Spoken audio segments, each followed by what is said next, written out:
G'day ladies and gents, Cubic Meter here. Minecraft 1.21 has a new source for explosions. So step aside TNT, we have a new way to push entities around. But before we can start using wind charges and cannons, we need to understand more about how they work. To start with, there are actually two different types of wind charge. The first variant is called Breeze Wind Charge and is generated renewably from the Breeze mob shooting at targets. The second type of wind charge is simply the wind charge, which is created when either the player throws the item or the item is dispensed by a dispenser. It's pretty easy to get these two confused as they have exactly the same hitbox and exactly the same model. They also exhibit similar behaviors. In fact, the only difference between them is that the Breeze Wind Charge has a larger explosion than the regular wind charge. If we use the command /log explosions full from the TIS carpet editions, we can get a detailed look at the nature of the explosion. If we use the breeze charge, we see that it has an explosion power of 3. On the other hand, the regular wind charge only has an explosion power of 1.2. For reference, TNT has an explosion power of 4. As the name might suggest, the explosion power defines the range and effect of an explosion. For example, the range in which an explosion will affect entities is 2 times the explosion power. So if we place 1, 2, 3, 4, 5, 6, 7, 8, 9 armor stands and then explode them with TNT like so, we find that the max range in which the explosion of TNT affects entities is 1, 2, 3, 4, 5, 6, 7, 8 blocks. For breeze charges and their power of 3, we can place 1, 2, 3, 4, 5, 6 armor stands and hit them a few times. And what we find is the max effect range is 1, 2, 3, 4, 5, 6 blocks. And for our measly little wind charges of a power of 1.2, the max explosion range is about 1, 2, about 2.4. So given that breeze charges are more powerful and can be obtained autonomously and renewably using the breeze mob, they are clearly the better alternative for accelerating other entities. However, there are some scenarios where the smaller effect radius of the smaller wind charges can actually be pretty helpful, and we'll get into some of those later on. But first, I want to learn more about the breeze charge and how its explosion works. Perhaps the most obvious difference with wind charges is that they don't damage blocks like TNT does. Just kidding, that's a bug with optimized TNT and carpet. If we go ahead and disable that, you can see the wind charges don't actually damage any blocks. This might convince you that wind charge explosions aren't actually explosions at all. But the thing is, wind charges use exactly the same explosion code that TNT uses. You see, when TNT explodes, it will perform a raycast. These rays check for surrounding blocks and eviscerate materials that succumb to the explosion. You can actually see a trace of this raycast in the latest snapshot if you create a TNT with a massive explosion power like so.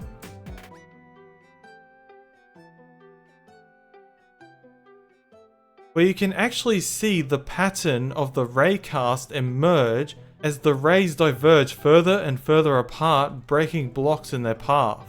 But if wind charge explosions don't break blocks, then why does the explosion part even matter? That's because instead of raycasting to break blocks like TNT, the wind charge's raycast is reserved for block state interactions, which I find incredibly interesting given that wind charges are the only object in the game apart from the player that can interact with components such as buttons and levers. Which means we can now finally make a stupidly simple, useless machine.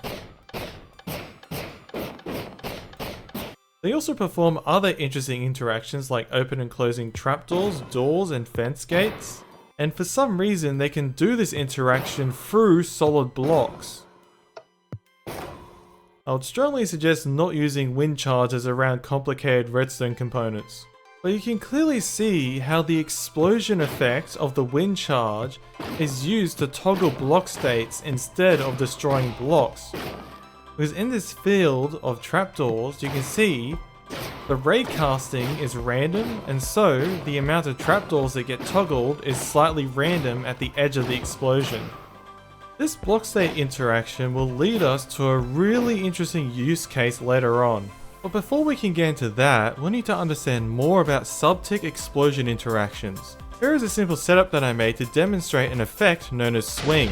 If we go ahead and log the explosions, and then set off a whole bunch of TNT in the sky, what you'll notice is that all the explosions have exactly the same origin in the X and Z directions.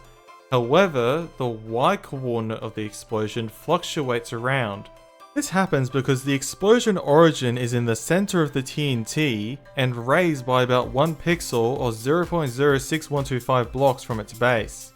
This means if you have a whole bunch of TNT in the same position that explodes in the same tick, the first TNT to explode accelerates the rest of the batch downwards, which then moves below the batch, accelerating the rest of it upwards, and then you get stuck in this cycle of TNT going up, down, accelerating the remaining TNT up and down, which causes this oscillating pattern, which is why the effect is referred to as swing.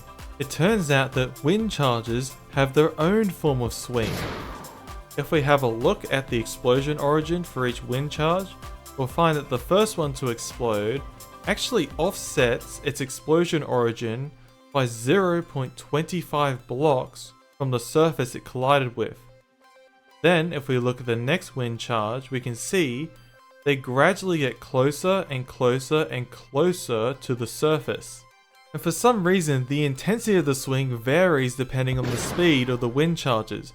For example, with really fast moving wind charges, we observe barely any swing, and all the wind charges explode exactly 0.25 blocks above the surface. If I spawn some really slow moving wind charges, we also observe a similar effect.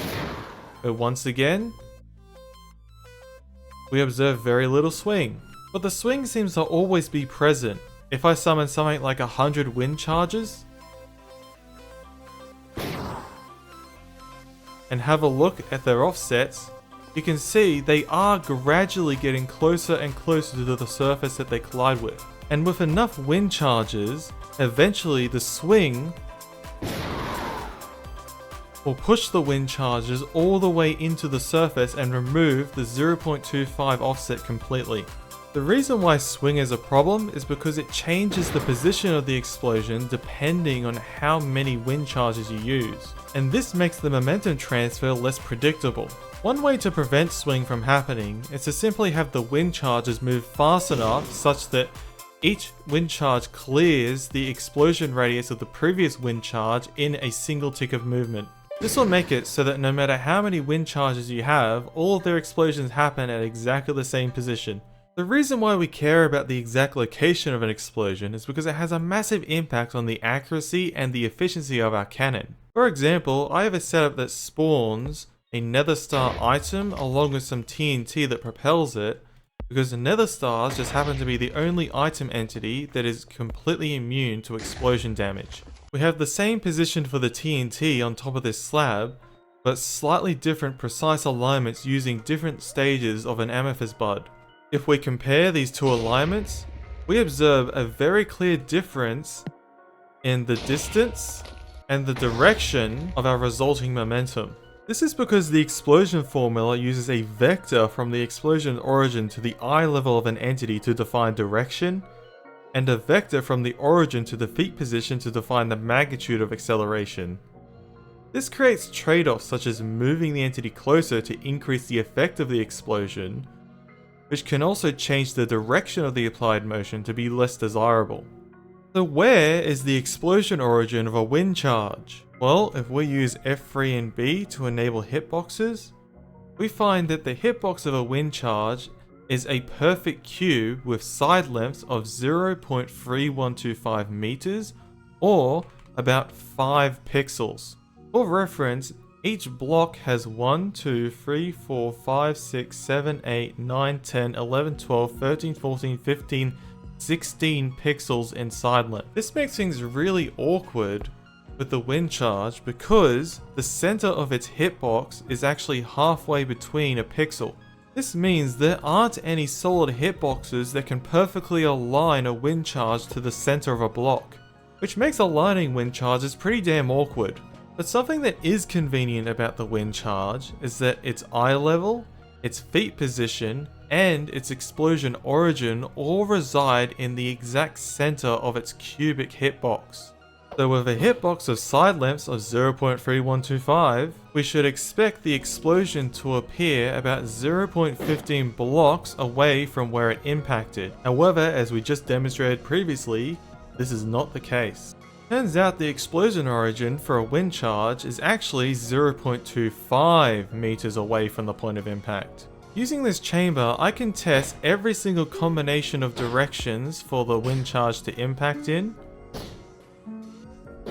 and every single time, the explosion origin is 0.25 blocks away from the surface of impact.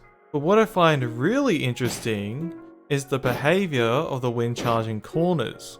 It seems to always favor impacting in horizontal directions over the vertical. It also seems to always favor impacts in the Z direction over the X. What seems to be happening is the wind charge doesn't use its hitbox to detect collisions with blocks. Instead, it seems to behave like a dimensionless point, and when it makes contact with a surface, it always offsets the explosion origin by 0.25 blocks from that surface. If the wind charge comes into contact with a corner, it always favors collisions in the horizontal over the vertical. And when combining X and Z momentum, it always favors collisions with the Z over the X. With a bit more testing, it actually turns out to be a lot more complicated than that. As you can see, with this setup, with the wind charge colliding with the corner of this block, it's actually favoring the X. If I switch to this location, it's also favoring the X. If I go to this location, now it's favoring the Z. In this location, favoring the X again. But essentially the rule is that the explosion origin of the wind charge will always be offset by 0.25 from the surface it collides with. And because the behavior of the wind charge's collision is point-like, whichever surface it collides with in situations such as colliding in corners is a bit ambiguous. But who knows, Mojang might not like this kind of quirky behavior and decide to change it at some point. Ideally, you'll carefully control the motion paths of your wind charges so that you never encounter this ambiguity.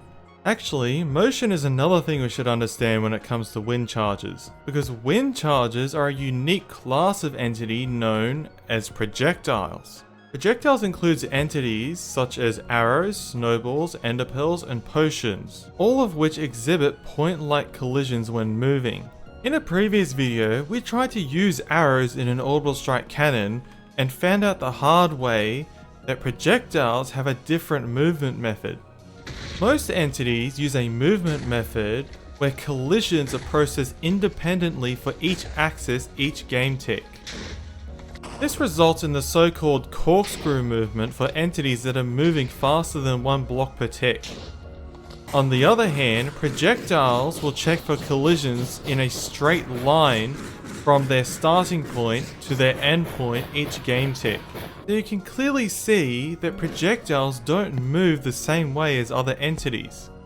In hindsight, it actually makes sense why these different movement methods exist in the first place.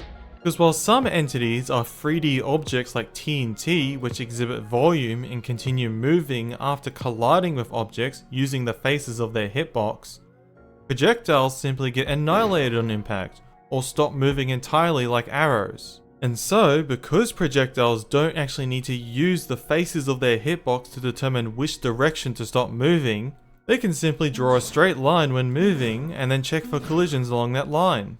Whilst entities that retain volume use the corkscrew method. It's important to note that while the corkscrew motion includes the check for momentum cancellation through blocks like powdered snow, the projectile method does not, allowing this arrow to pass straight through. However, when a piston moves an entity, it will always use the basic corkscrew method and thus align entities like projectiles using their hitboxes. This method does not include the process for projectiles annihilating themselves on impact, which is why you can slam a projectile into blocks using a piston and not have it break. And it's also the reason why you need to use pistons moving a projectile to apply the effect of powder snow on a projectile. So with all of this in mind, what can we use the new wind charge for? Well, there is the obvious use case of being able to accelerate entities without damaging them. Another amazing benefit of wind charges is the fact that they're based on impact rather than timing. This gives you much more control over when they explode, meaning that you can spend as much time as you need moving them around before you make them explode where you need them. But perhaps the most interesting application is due to their block state interactions. Here is a simple demonstration of sub-tick entity sorting. The concept is pretty straightforward. A wind charge collides with a fence gate, and the explosion will cause the fence gate to open. The explosion of the wind charge is processed in the same tick phase as the wind charge entity. So if you have a whole bunch of wind charges that get accelerated to an insane speed by other wind charges, each wind charge that hits a fence gate will explode, opening the fence gate, meaning the next wind charge that goes through that fence gate impacts the next fence gate, opening that, and what you obtain is instantaneous entity sorting. If we use the smaller wind charge of the smaller explosion radius, we can make the setup a lot more compact. This could have some significant implications for computational redstone, as you can now make instant, scalable, entity-based decoders using stacks of wind charges. But for a more tangible example of how these block state interactions are useful, let's consider instantaneous item sorting. The possibilities of wind charges are truly fascinating. It's just unfortunate that there are a lot of unusual behaviors that you have to work around in order to make use of them. Encountering these problems and trying to use wind charges is bound to result in a lot of frustration. So I hope with this video I could spare the sanity of players wanting to get into cannon tech with these new mechanics. I hope you enjoyed this thorough investigation of the new explosive elements in the Tricky Trials update. What the hell is that? Thank you all very much for watching, and I will see you next time.